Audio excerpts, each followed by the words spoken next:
les condenó a la destrucción. Cuando por fin llegó, la aniquilación sería más rápida y completa de lo que el mundo hubiera imaginado.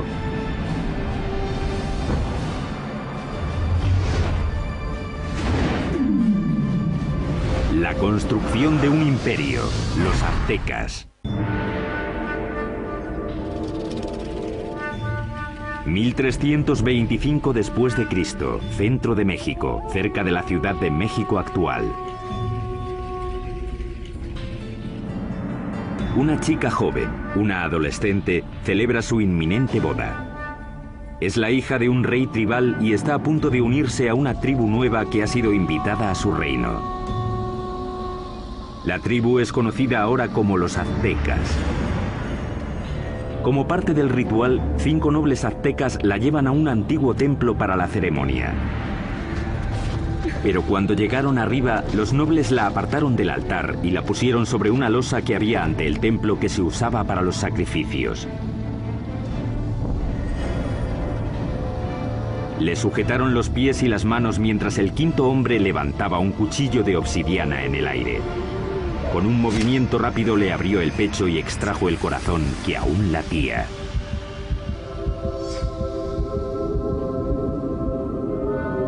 Esa tarde invitaron al rey a una ceremonia para celebrar el matrimonio. Sin embargo, encontró a un sacerdote danzando, vestido con la piel aún brillante de su hija. Como parte del ritual, los aztecas la habían desollado en honor al dios de la fertilidad. Vio aquello y se quedó totalmente horrorizado, porque era su hija. Sus guardias y él persiguieron enseguida a los aztecas hasta el lago y luego hasta la isla donde se habían refugiado. La isla pantanosa no era un lugar acogedor. Y aún así, desde allí los aztecas superarían todas sus expectativas y forjarían el imperio más poderoso de las Américas.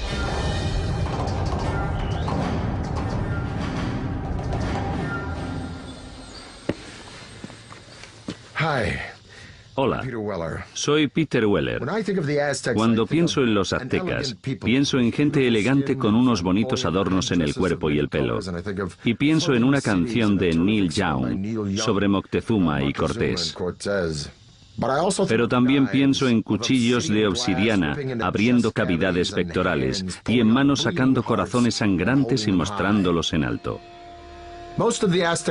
La mayoría de los sacrificios aztecas se hacían en un templo en la cima de una pirámide de piedra como esta. Los aztecas pensaban que sin esas ofrendas el sol dejaría de salir y el universo moriría. La historia azteca es una mezcla de hecho y mito, aunque sí sabemos que ese asesinato, con lo horrible que fue, no solo marcó el comienzo del imperio azteca, sino que literalmente marcó el lugar donde empezaría a surgir. La isla a la que los aztecas fueron desterrados tras el desastroso sacrificio de la princesa estaba en el lago Texcoco, el más grande de 5 lagos interconectados que cubren un valle de 65 por 112 kilómetros. Hoy en día este valle enorme y abierto rebosa lo que es la Ciudad de México moderna, una de las ciudades más grandes del mundo. Pero hace 700 años la isla estaba tan empantanada que nadie la había reclamado. Pero mientras miraban el lago, el líder azteca Tenoch anunció a sus seguidores que había visto un águila posada en un cactus en mitad del lago, una señal de los dioses de que habían encontrado su hogar. Llamarían a su ciudad Tenochtitlán. La vida fue dura para los aztecas los primeros años de Tenochtitlán, pero tenían una visión. La visión de una ciudad poderosa modelada en una ciudad antigua y legendaria a solo 40 kilómetros de allí. Llamaron a esta ciudad Teotihuacán o Ciudad de los Dioses. Teotihuacán fue una de las ciudades más impresionantes de la Mesoamérica precolombina. Era misteriosa. Sabemos poco de ella porque no hay escritos que corroboren lo que ocurría en esa gran ciudad. Ya estaba en ruinas hasta en la época azteca. pero creían que era el hogar de los dioses y el sitio donde nacía literalmente el mismísimo sol. El lugar que los aztecas más veneraban de Teotihuacán era una pirámide que se alzaba por encima de los árboles. Se llamaba la Pirámide del Sol. La enorme pirámide solar contiene 765.000 metros cúbicos de tierra y piedra con una base aproximadamente del mismo tamaño que la Gran Pirámide de Giza, en Egipto. Los aztecas creían que Teotihuacán fue diseñada a imagen del cosmos que crearon los dioses. Fue esa imagen la que intentarían reproducir en la construcción de su nueva ciudad, Tenochtitlán. El que aceptó el reto fue un jefe azteca llamado Acamapixtli. En 1376 se embarcó en un plan ambicioso para hacer una ciudad muy avanzada en Tenochtitlán. Pero había un problema. Las islas pantanosas en las que se instalaron requerían mucho trabajo. Cuando empezaran a construir cualquier cosa, empezaría a hundirse. Simplemente no había cimientos sobre los que construir. La solución azteca revolucionaría la arquitectura de las Américas. Empezaron anclando bien los edificios al suelo usando un sistema de pilares de madera. Los trabajadores cortaban estacas de 10 metros de largo por unos 8 o 10 centímetros de ancho. Luego las clavaban en el suelo blando para que sirvieran de cimientos. Los pilares se rodeaban a menudo de piedra volcánica para añadir fuerza. Entonces los albañiles podían hacer muros encima de esa base sin problemas. Consiguieron pilares de madera para sostener la infraestructura, los cimientos de las pirámides. El que no se hundiera ni se inclinara me parece una proeza de la ingeniería. Tenochtitlán era una ciudad-isla, pero los lagos circundantes eran poco profundos, no más de 2 metros en la mayoría de los sitios. Aquello parecía una metrópolis gigante flotando en una charca. Originalmente la única manera de llegar a la ciudad flotante desde tierra era en barco, pero los aztecas inventaron con el tiempo una serie de pasos elevados de hasta 14 metros de ancho que conectaban la ciudad flotante con las provincias de tierra firme. Los pasos estaban sostenidos sobre pilares de madera, como los que sostenían los templos y otros edificios. Tuvieron que clavar miles de esos pilares en el lecho del lago, y eso presentaba un reto logístico que solo se podía atajar con una mano de obra fuerte y hábil y los mejores ingenieros de Mesoamérica. Para hacer un paso se ponían 2 filas de estacas. Luego se rellenaba el espacio del medio con piedras y tierra hasta que sobrepasaba el nivel del agua en varios metros. Eso permitía a la carretera soportar muchísimo peso. Estos pasos se construyeron muy rectos. Eran muy anchos, con puentes que se abrían y conectaban la ciudad por el norte, el oeste y el sur. Las carreteras permitieron a los aztecas transportar materiales más grandes y pesados para la construcción, aunque eso presentaba un reto nuevo. No existían las bestias de carga en Mesoamérica, así que los humanos lo tenían que hacer todo. No existían las carretas ni la rueda. Las cargas pequeñas se llevaban a la espalda, sujetas con una cuerda que se ajustaba a la frente.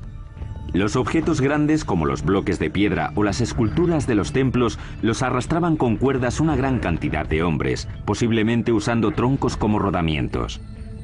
Cuenta la leyenda que un bloque de piedra para un templo requería la fuerza de 1000 hombres para arrastrarlo desde las montañas de tierra firme por el paso y hasta la ciudad.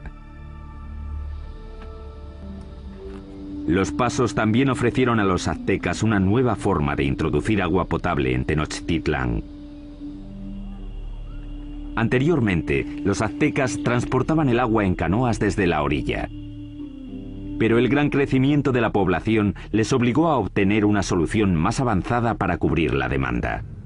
Querían usar el agua de los manantiales de tierra, así que querían construir un acueducto. Pero los manantiales estaban bajo control de la tribu que dominaba la región, los despiadados tepanecas. Los tepanecas controlaban o dominaban todo el valle. Tenían un imperio muy fuerte y eran los señores, así que los aztecas eran sujetos tributarios de ellos. Mientras crecía la población azteca, la tensión con los tepanecas empezó a surgir. Los aztecas decidieron dar un ultimátum que podría cambiar el equilibrio de poder en la región. La gente de Tenochtitlán no solo exigían a los tepanecas que les dieran el agua, sino que exigían que ayudaran a construir el acueducto. La respuesta de los tepanecas fue rápida y brutal. El rey tepaneca Maxtla envió asesinos que mataron al jefe azteca a sangre fría. Fue la gota final. Tras décadas de dominación, los aztecas se movilizaron y se levantaron contra sus caciques despiadados. E iniciaron una serie de ambiciosos proyectos de construcción alrededor de la ciudad-isla que les valdría la reputación de mejores ingenieros de las Américas.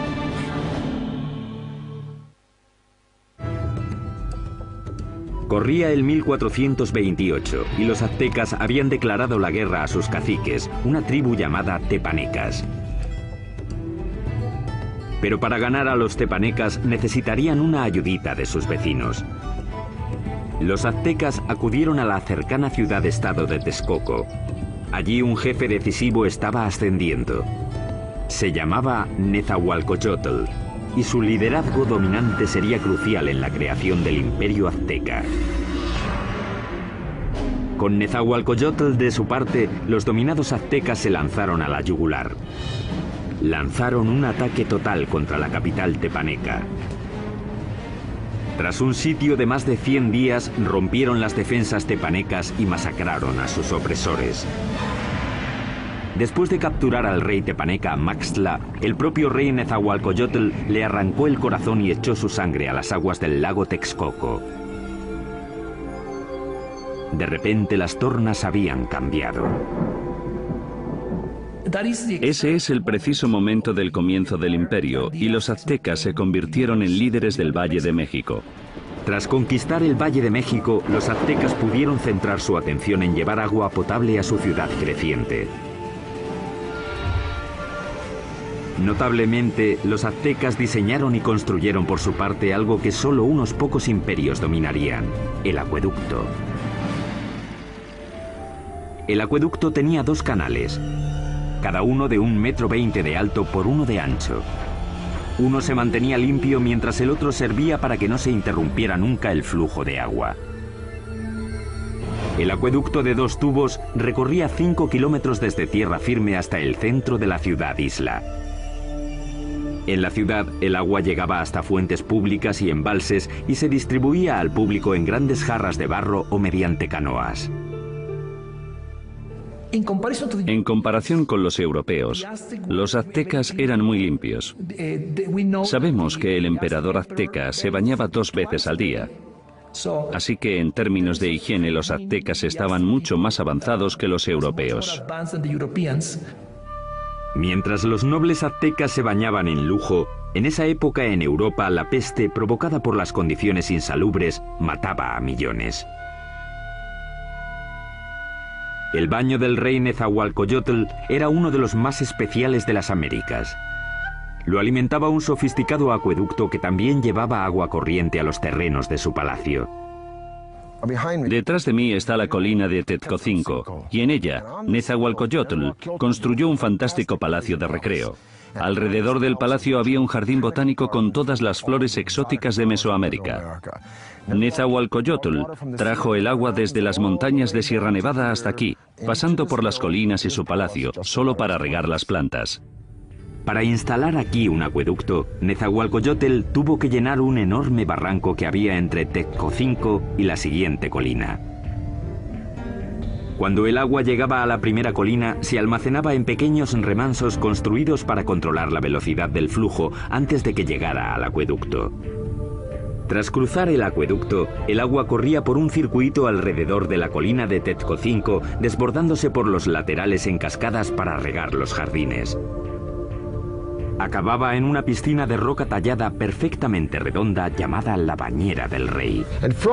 Desde aquí podía observar sus dominios en Texcoco y su jardín botánico que regaba con su acueducto.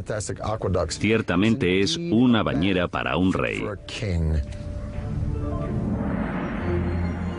A mediados del siglo XV, mientras el imperio prosperaba, los aztecas decidieron que era hora de elegir un soberano. Se llamaba Moctezuma y sería el primero de los 2 emperadores cuyo nombre se conocería hasta ahora. La primera orden del día de Moctezuma fue expandir las fronteras del imperio. Los aztecas capturaron las ciudades-estado que había al sur, hacia el valle de Oaxaca, al oeste hasta el Pacífico y al este hasta el Golfo de México. En 1449, el imperio contaba ya con 15 millones de habitantes. En el corto periodo de 100 años, los aztecas consiguieron lo imposible. Cambiaron el orden del mundo mesoamericano. Pero al tiempo que los aztecas dominaban militarmente, su ciudad-isla era vulnerable a otro tipo de enemigo. Como Nueva Orleans, Tenochtitlán luchaba constantemente con el agua. Y uno de los primeros proyectos de Moctezuma fue proteger la ciudad de las inundaciones. Esto es lo que queda del lago Xochimilco, en la parte sur de Ciudad de México, de los tiempos aztecas de la ciudad de Tenochtitlán. Este lago, como los otros 4 que rodeaban a los aztecas, se alimentaba de manantiales, así que no había ríos o riachuelos por los que drenarse, y si llovía lo suficiente, el nivel del agua subía y se desbordaba por la tierra y la ciudad. Eso fue exactamente lo que pasó a mediados del siglo XV, cuando una inundación de proporciones catastróficas barrió Tenochtitlán. La ciudad que comandaba el imperio quedó casi destruida, y la civilización azteca tuvo que depender una vez más de la genialidad de sus ingenieros y de uno en particular. Moctezuma apeló a la ayuda de su antiguo aliado Nezahualcóyotl para proteger la ciudad que estaba reconstruyendo en el lago. Nezahualcóyotl diseñó algo que le convertiría en el mejor ingeniero del continente. Su plan era crear una zona de seguridad alrededor de la ciudad con un enorme dique que protegería Tenochtitlán y a sus habitantes. Fue diseñado para ser mayor que ninguna otra obra que hubiera en las Américas en ese momento, con una longitud de 16 kilómetros al este de la ciudad desde el extremo sur del lago y hasta el norte. Los muros fueron un trabajo de cestería, hechos de palos, juncos, piedras y tierra. Como el lago era poco profundo, el dique solo tenía 3,70 metros de alto, aunque el ancho era de 8 metros. Nezahualcóyotl remató el dique con compuertas, seguramente puertas de madera, que se podían subir o bajar para controlar el nivel del agua. El dique también sirvió para otro propósito, proteger el suministro de agua. Era importante construir algún tipo de mecanismo de protección para evitar que se mezclase el agua salada con el agua dulce de la parte oeste del lago. Napoleón dijo, un ejército marcha sobre el estómago. Es fácil suministrar comida de sobra para los civiles durante el desarrollo crítico de cualquier civilización, pero los aztecas perfeccionaron un método único no solo para proporcionar mucha comida al pueblo civil, sino para impulsar la expansión militar del imperio. Esta solución revolucionaria se llamó chinampas, un sistema que les permitió crear literalmente tierra nueva para cultivar y para vivir. Si vas a hacer una ciudad de cualquier tamaño, tienes que proporcionar espacio, así que lo que ellos hicieron fue construir esas chinampas en el lecho del lago. Básicamente una chinampa es una isla artificial construida en el lago. Parecían campos de fútbol estrechos, de unos 90 metros de largo por unos 10 metros de ancho. Una chinampa se hacía tejiendo una red de palos que flotaba en el agua y apilando juncos y hierbas encima. Después se sacaba fango del lecho y se ponía encima de los juncos para formar la chinampa.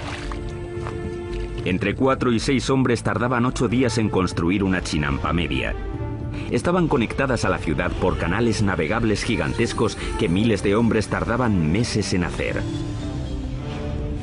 Una chinampa como esta podía producir hasta 7 cosechas al año, mientras que un agricultor en tierra firme podía cosechar 1, 2 o quizá 3 veces como mucho. Cuando una cosecha estaba lista para que la recogieran en una chinampa, los brotes de la siguiente ya estaban saliendo del fango que estaba extendido en un barco adyacente a la chinampa. Entonces, cuando los brotes estaban listos, se llevaban a la chinampa y el ciclo se repetía una y otra vez en cientos de chinampas. Fue esta tecnología lo que hizo que Tenochtitlán pasara de ser una ciudad tribal más en el siglo XIV a una ciudad-estado dominante y próspera.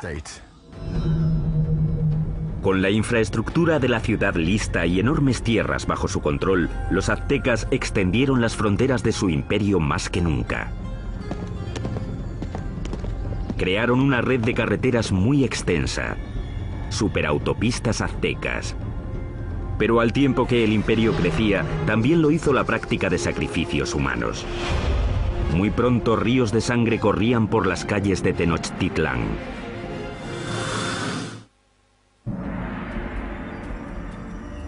Hoy, Tenochtitlán, la capital del imperio azteca, ha desaparecido, enterrada bajo la actual Ciudad de México.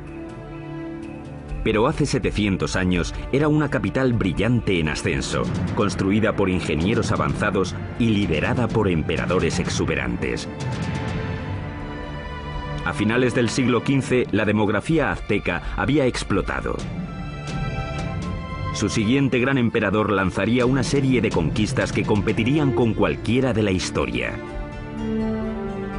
Se llamaba Ahuizotl y demostraría que era incluso mejor guerrero que su abuelo, Moctezuma. Para el año 1502, Ahuizotl había conquistado territorios desde la costa pacífica de México y había conseguido que el imperio llegara muy al sur, a Guatemala. Su reinado fue como una edad de oro. Él fue el rey que abrió las rutas de transporte a las zonas costeras y las tierras bajas donde los aztecas tenían sus mayores lujos. Todas las plumas brillantes, el oro, las piedras preciosas que los nobles y soberanos lucían como parte de su estatus, venían de allí. Para transportar riquezas al corazón del imperio, los aztecas construyeron una red de superautopistas que cruzaban México central. Corredores de relevo se apostaban cada 8 kilómetros para crear una especie de UPS antigua. Se podían enviar mensajes o bienes desde la costa del Golfo hasta Tenochtitlán, a 320 kilómetros en solo 24 horas, más rápido que el servicio postal actual. Con el imperio en su esplendor, los aztecas de Ahuizotl se embarcaron en el mayor proyecto de construcción, una enorme pirámide en el mismo centro de Tenochtitlán, el símbolo del poder absoluto. Se la llamó Templo Mayor. La base de la pirámide tenía 75 metros de fondo por 100 metros de ancho y se elevaba a una altura de 15 pisos. Había al menos 117 escalones en 2 escaleras que subían 60 metros y que llevaban a 2 templos en honor a los dioses de la lluvia y de la guerra. El templo se reconstruyó en el mismo lugar 7 veces, comenzando en 1325 con la fundación de la ciudad. La pirámide crecía al tiempo que lo hacía el imperio. Cada piso simplemente se añadía encima del piso anterior. El templo mayor se construyó principalmente con una piedra llamada tezontle, que es volcánica y pesa muy poco. Eso evitaba que el templo se hundiera. Para los suelos y paredes, los aztecas aplicaron un revoque de cal, que era una especie de cemento. Algunos ejemplos encontrados hoy son tan duros como el cemento moderno, incluso después de 500 años. Los albañiles aztecas trabajaron durante décadas para completar su monumento a los dioses. El templo estuvo enterrado hasta 1978, cuando la compañía eléctrica cavó una zanja y descubrió accidentalmente una enorme piedra tallada y las ruinas del templo con ella. El disco tiene 3,5 metros de diámetro, pesa 20 toneladas y representa el cuerpo desmembrado de la diosa Coyolxauhqui. Coyolxauhqui era la diosa de la luna, y su hermano la mató porque se quedó embarazada de una forma vergonzosa. Los aztecas no eran nada mojigatos. De hecho, los nobles tenían muchas mujeres y concubinas. Pero entre el populacho, sobre todo las mujeres, el adulterio estaba prohibido y se castigaba severamente, a menudo con la muerte.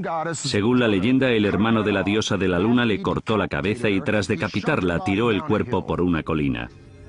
Los aztecas representaban este asesinato literalmente y a menudo en festivales durante todo el año. Decapitaban a sus víctimas en la cima de la pirámide y luego tiraban los cuerpos por las escaleras hasta la gran piedra de abajo. Para los romanos, el tesoro más preciado era el oro. Para los egipcios era el más allá. Para los aztecas era la sangre humana. Creían que tenía que haber reciprocidad con los dioses, así que tenían que agradecer a los dioses dándoles lo más preciado que tenían, que era la sangre humana. Los aztecas la llamaban agua preciosa y creían que si los dioses no la recibían en grandes cantidades, el mundo acabaría en apocalipsis. Adornar los muros interiores de los templos con sangre humana fresca era práctica común. Y el olor tenía que ser horrible. Para dedicar su expansión del gran templo, el emperador Azhuitzotl hizo un sacrificio en masa. Las cabezas de las víctimas se expusieron con orgullo en estantes alrededor del templo. Según las crónicas, dicen que sacrificaron a 20.000 personas. Desde un punto de vista práctico y desde un punto de vista científico, parece imposible. Así que creo que la crónica, que la escribieron fuentes españolas, quería decir que a sus ojos había muchos. Durante el reinado de Azhuitzotl, las sangrías se dispararon. La vida en Tenochtitlán se convirtió en una orgía de muerte. Llevaban tanto a amigos como a enemigos para presenciar los sacrificios. Siempre eran sacrificios rituales, siempre son eventos, pero también eran declaraciones políticas, una forma de intimidación. En el momento de la muerte de Azhuitzotl, los aztecas habían institucionalizado los sacrificios y habían convertido los asesinatos en el campo de batalla en un arte. Eran los guerreros más feroces de América, una élite que tendría un espectacular templo dedicado. Pero ni siquiera ellos estaban preparados para la guerra de los mundos que les iba a caer encima.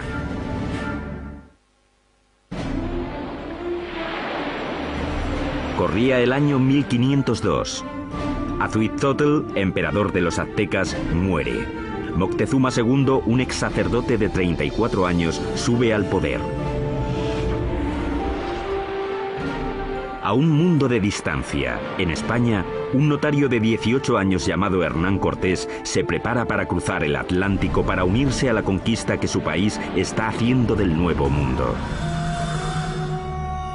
El imperio azteca está en su cenit. Ahora se extiende por al menos 210.000 kilómetros cuadrados, desde Tenochtitlán hasta las dos costas y muy al sur hasta Guatemala. Unos 25 millones de personas formaban la ley azteca. Había 38 provincias cuyos habitantes pagaban importantes impuestos, enriqueciendo así a los nobles. La ciudad se extendió, reluciendo por los canales y el lago, adornada con árboles y mansiones preciosas. Y Moctezuma II lo presidía todo. Era conocido por sus habilidades políticas y militares. Un líder duro, mató a la población de las ciudades que no se doblegaban a su mandato, pero en privado estaba inquieto. Parece ser que Moctezuma era un individuo pasivo, incluso hasta depresivo. Cuenta la leyenda que después de ver un cometa pasando por el cielo de Tenochtitlán, pasó el resto de la noche llorando. Según pasaban las semanas, se volvió cada vez más paranoico. Pero en el culmen de su obsesión por lo sobrenatural, una amenaza muy real se aproximaba por mar. Los espías colocados a lo largo de la costa del Golfo informaron sobre algo muy extraño que no conseguían describir.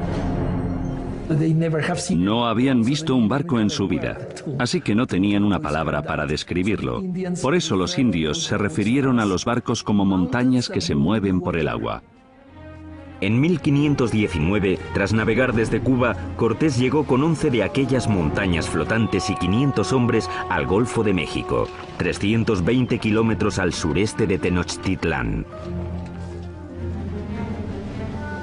Las tribus quedaron atónitas ante aquellos hombres con armaduras de metal y animales que no conocían. Según avanzaron tierra adentro, masacraron brutalmente a las tribus que se resistieron, pero muchas otras se alegraron de poder proporcionarles comida y hombres.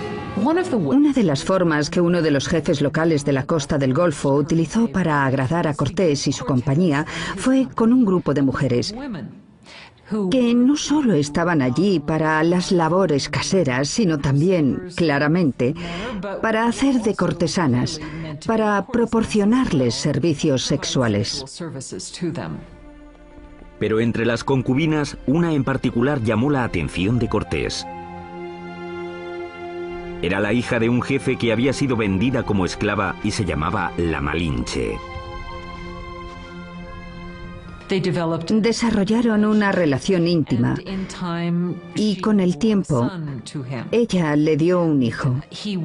Ellos fueron las primeras personas de sangre mezclada del Nuevo Mundo. Pero era mucho más que una amante. Se convirtió en la intérprete de Cortés y su papel se amplió a consejera e intermediaria entre él y los aztecas. No solo era su traductora, también le contaba cosas que se estaban diciendo que se suponía que él no tenía que oír o entender. La red de corredores de relevos de Moctezuma le mantuvo informado de los movimientos de los españoles. Estaba claro que iban hacia la ciudad. Mientras avanzaba hacia Tenochtitlán en el verano de 1519, Cortés amasó un ejército de miles de hombres. El ejército de guerreros de Moctezuma contaba con cientos de miles. Iban vestidos de animales en el campo de batalla para intimidar a sus rivales. Parte de ello era espectáculo. Los guerreros llevaban distintos trajes increíbles. Los guerreros más importantes eran los caballeros, vestidos de jaguares y águilas. Los caballeros aztecas se iniciaban en sus órdenes con ceremonias sagradas en templos especiales como este. Este es el templo Cueva de Malinalco, uno de los 6 templos de esta remota ladera a unas horas al sur de Ciudad de México. Moctezuma lo terminó en el año 1502, poco después de su coronación. En Europa, Miguel Ángel estaba esculpiendo el David en la República de Florencia. Pero mientras Miguel Ángel tallaba el David, los aztecas extraían este templo directamente de la ladera de la montaña. Y es el único templo en todo el hemisferio occidental construido de esta forma. Al final de las escaleras de Coalcali se encuentran las esculturas de 2 jaguares. A los lados de las puertas yacen los restos de 2 guerreros. La puerta representa la boca abierta de una serpiente gigante. Literalmente se puede ver la lengua saliendo del templo. Los aztecas creían que esta era la entrada al centro de la tierra. Los guerreros privilegiados venían aquí, entraban en la sala con esculturas de águilas, les perforaban la nariz y ofrecían sangre en sacrificio para Huitzilopochtli, el dios de la guerra. Pero esta no sería, ni mucho menos, la última vez que los guerreros aztecas vendrían a dar su sangre. El primer encuentro entre Cortés y Moctezuma sería pacífico. Pero el conquistador sabía que un choque enorme y sangriento entre el viejo mundo y el nuevo mundo tendría lugar pronto. Y la aniquilación que tuvo lugar sería uno de los acontecimientos más aterradores de la historia de las Américas.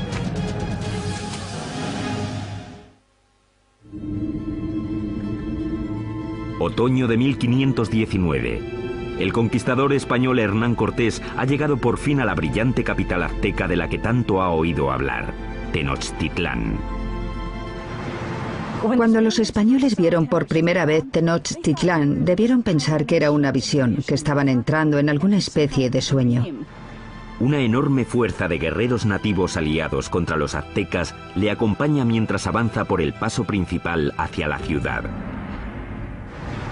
El encuentro entre Cortés y Moctezuma en el paso hacia Tenochtitlán tuvo que ser uno de los acontecimientos más impresionantes de la historia del mundo. Fue un encuentro entre dos mundos distintos. Cortés le ofreció la mano, pero en cuanto lo hizo, los nobles que atendían a Moctezuma le empujaron diciendo: no, no, no, es una indignidad total. Nadie toca a Moctezuma, el gran señor de la tierra. El encuentro de los dos mundos fue pacífico, pero lleno de tensión. Moctezuma en ese momento ya se había vuelto impulsivo y propenso a las crisis de histeria. Así que el encuentro fue para calcular las fuerzas. Aunque los aztecas tenían un sistema diplomático y guerrero mucho más inocente comparado con el sistema tan taimado y ladino de los europeos. Moctezuma invitó a los españoles a quedarse en uno de sus palacios. Resultó ser un error catastrófico. Cuando los españoles entraron en la ciudad, quedaron tan impresionados que les pareció un sueño. En el centro de la ciudad se alzaba el colosal palacio del emperador. El palacio de Moctezuma II era un gigantesco complejo que se extendía por las 3 hectáreas contiguas al gran templo. Uno de los españoles se dio cuenta de que todos los días se reunían 600 nobles en el palacio de Moctezuma para oír las palabras del emperador. Moctezuma recibió a los españoles en una gran cámara de recepciones que había en la entrada, diseñada para que el emperador pareciera omnipotente. Pero el palacio de Moctezuma sería el último que construirían los aztecas. Cuando no llevaban ni una semana de visita, los españoles fueron a la yugular y secuestraron a Moctezuma. Fue un movimiento atrevido, pero compensó. El imperio parecía suyo. Aunque Moctezuma seguía siendo el líder oficial de la ciudad, durante un tiempo no fue más que el portavoz de Cortés. Durante 6 meses, la tensión dentro de los muros de Tenochtitlán se calmó. Entonces, en la primavera de 1520, todo cambió. Una mañana, unos soldados españoles interrumpieron un sacrificio sagrado y mataron a los participantes. El acto desencadenó un alzamiento. Para los aztecas, los españoles habían cometido un sacrilegio inefable. La ciudad quedó sumida en el caos cuando los aztecas marcharon al palacio de Moctezuma. Moctezuma intentó subir a la cima del palacio, hablar con la gente y calmarlos, pero ya no aguantaron más. Moctezuma se había convertido en la marioneta de los españoles. Una traición tan enorme a los ojos de su pueblo que le lapidaron y tiraron flechas. Poco después tiraron el cuerpo sin vida de Moctezuma por las escaleras del palacio. Nunca sabremos si murió a manos de los españoles o por las heridas que le infligió su propio pueblo. Y los españoles decidieron que sería un buen momento para irse de la ciudad. La noche del 30 de junio de 1520, los españoles intentaron escapar aprovechando la oscuridad. Pero no quieren deshacerse de las cosas que han cogido y arrastran el peso de todo lo que quieren llevarse. Fueron presas fáciles para los guerreros aztecas que les atraparon en el paso. Los cuerpos se apilaron rápidamente en el agua. 400 españoles fueron masacrados junto a miles de sus aliados indios. Esa escapada ha llegado a llamarse la Noche Triste. Cortés y unos pocos más consiguieron escapar con vida. Los españoles acabarían destruyendo la brillante ciudad de Tenochtitlán. Empezarían cortando la línea vital de la ciudad, el acueducto. Mientras cientos de miles de personas dentro de los muros de la ciudad estaban sin agua, Cortés creó un bloque alrededor de Tenochtitlán para que no recibieran suministros del exterior. Así que la idea del bloqueo era hacer que se rindiera la ciudad por hambre. Pero los aztecas tenían muchísima resistencia y no sería fácil vencerlos. Y lo que decidieron hacer fue lanzar un ataque por tierra y por mar. Durante siglos, el lago que rodeaba Tenochtitlán había constituido una barrera contra los invasores, pero Cortés encontraría una forma de evitarla. Hizo que miles de sus aliados indios transportaran los barcos en piezas atravesando las montañas para montarlas y lanzarlas al lago. Mayo de 1521. Cortés lanza su gigantesco ejército en un ataque final y decisivo contra Tenochtitlán. 600 españoles, incluyendo 100 caballeros y hasta 50.000 aliados indios, se enfrentaron a los defensores aztecas de la ciudad sobre los pasos.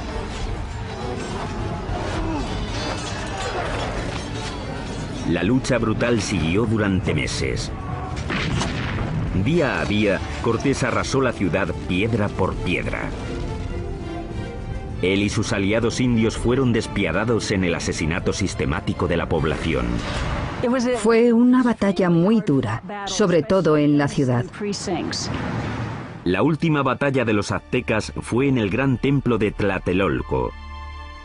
Los guerreros se alinearon en las empinadas escaleras y plataformas para tirar flechas y piedras a sus enemigos. Pero fue inútil.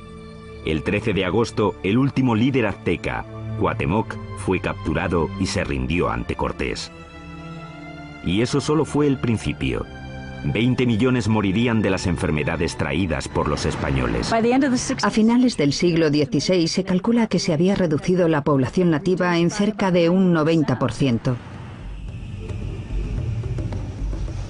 La Ciudad de México moderna se ha construido sobre las ruinas de la una vez majestuosa ciudad de Tenochtitlán. Los españoles la arrasaron durante la construcción de su propia ciudad colonial y hasta usaron piedras del Gran Templo para hacer la catedral que aún se alza al lado de las ruinas del templo. El imperio azteca se esfumó y con él un legado de increíbles logros de la ingeniería. Ha quedado claro, por sus sofisticados sistemas de urbanismo, agricultura y suministro de agua, que los aztecas se alzaron entre los grandes imperios más avanzados del mundo. El templo excavado de Malinalco es uno de los logros aztecas más impresionantes que los españoles no destruyeron. Sitios impresionantes como este obligan a hacer la pregunta: ¿cómo sería México hoy si los españoles no hubieran venido? Soy Peter Weller para el canal Historia.